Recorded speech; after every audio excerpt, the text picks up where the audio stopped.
Western Roman Empire. By 476 AD, the Western Roman Empire still called itself the greatest power on earth. But nothing about it felt powerful anymore. The borders existed only on maps. The treasury was empty. Soldiers went months without pay and sold their weapons just to survive. Roman generals no longer defended Rome. They negotiated with invaders. Loyalty was bought, traded, and broken without shame. That year, a Germanic commander named Odoacer marched into Italy. There was no massive invasion force, no epic resistance. Rome didn't fight back because there was no real army left. Inside the palace sat Romulus Augustulus, a teenage emperor placed on the throne to make powerful men comfortable. He had no authority, no fear, no respect. But Odoacer didn't execute him, didn't imprison him. He simply told him to step aside. The imperial crown, once a symbol that terrified continents, was sent away like a useless object. The Senate did nothing. The people did nothing. Rome had ruled nearly 70 million people at its height. That morning, the world woke up, and Rome was gone. No fire, no final scream, just silence. The Persian Empire. In 331 BC, the Persian Empire discovered that size means nothing when everything inside is broken. For 2 centuries, Persia ruled the Mediterranean world, stretching from India to Egypt. Kings trembled at the mention of its name. Its armies were legendary. Then came defeat in Greece, then internal rebellions, then civil war. The empire stopped expanding. The treasury emptied from civil strife and internal rebellions. Trust between ruler and ruled evaporated. When Alexander of Macedon crossed into Persian territory, he was barely in his 20s. His army was outnumbered, outmatched on paper. But Darius III, the Persian king, made every wrong decision. At the Battle of Gaugamela, Darius commanded over 100,000 men. Alexander had less than half that number. The battle began. Persian cavalry charged. Alexander's forces held. Then Darius saw Alexander cutting through his lines, and he panicked. The king of the greatest empire on earth turned his chariot and fled the battlefield. His own soldiers watched him abandon them. The Persian army collapsed, not because they were defeated, but because their king ran. Days later, Darius was killed by his own cousin, who thought delivering the king's head would earn favor with Alexander. Alexander had him tortured and executed for treason.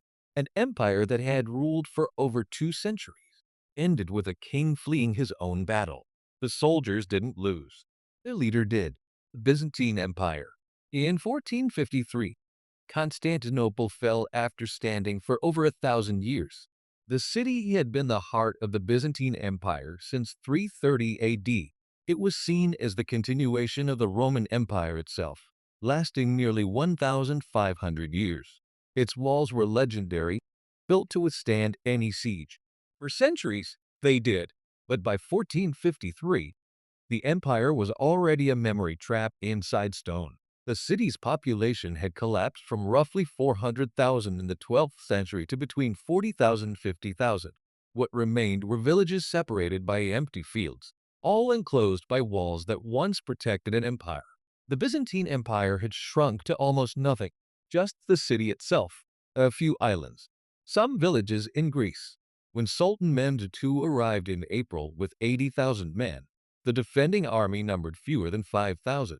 The Byzantines had something else, though: Greek fire, catapults, and those ancient walls that had never fallen. But Mehmed had cannons. Massive cannons built by a Hungarian engineer the Byzantines couldn't afford to hire. For 53 days, the bombardment continued, day and night. Stone by stone, the walls cracked. Emperor Constantine I fought alongside his men. No crown, no ceremony. When the walls finally broke on May 29th, Constantine was last seen throwing himself into hand-to-hand combat. His body was never found. The city fell in a single morning. The great library burned. Churches were ransacked. Hagia Sophia, the jewel of Christianity, became a mosque. Many historians mark this as the end of the Middle Ages and the beginning of the modern era. 1,000 years of history ended with the sound of cannons and an emperor who refused to run. The Aztec Empire. In 1521, the Aztec Empire collapsed inside its own heart. Its capital, Tenochtitlan, was one of the largest cities on Earth, built on water, connected by causeways, alive with markets, temples, and rituals. It was a city designed to intimidate. The Aztecs ruled through fear, through sacrifice, through the belief that their gods demanded blood. Then the Spanish arrived. They were few, outnumbered, lost. But something entered the city before their armies ever could. Smallpox. It spread silently through homes, temples, and palaces. Priests collapsed.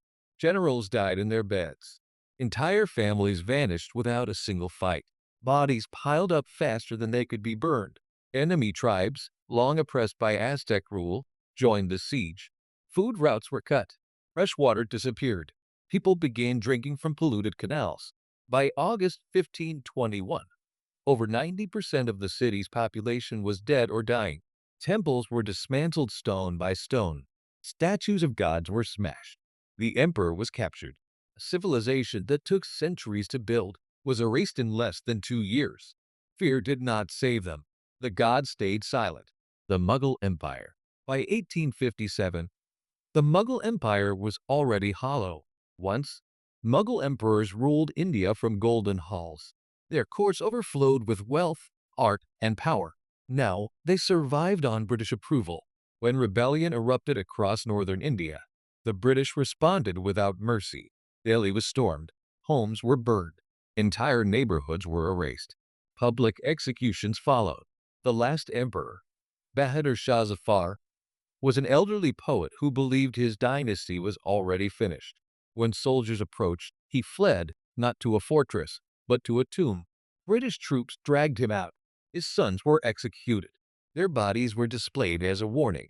Zafar was put on trial like a criminal, then exiled to Burma, far from his homeland. He died there, not as an emperor, but as a forgotten prisoner.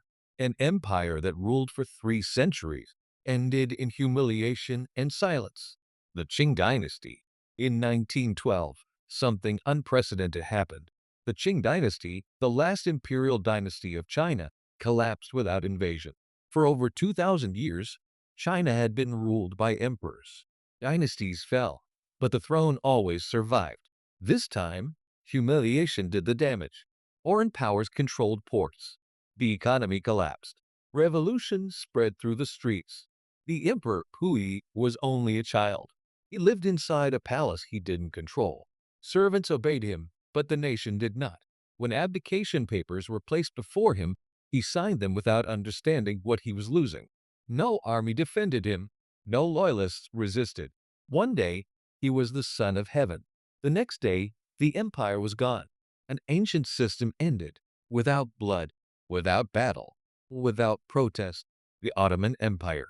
By 1922, the Ottoman Empire still occupied Istanbul, but nothing else obeyed it. For centuries, Ottoman sultans ruled across Europe, Asia, and Africa. They commanded armies that terrified kings. They executed rivals without trials. But World War I destroyed that illusion. The empire was bankrupt. Its lands were carved apart by foreign powers. Its authority was openly ignored. There was no final siege, no army storming the palace. Instead, politicians met in a chamber and passed a law.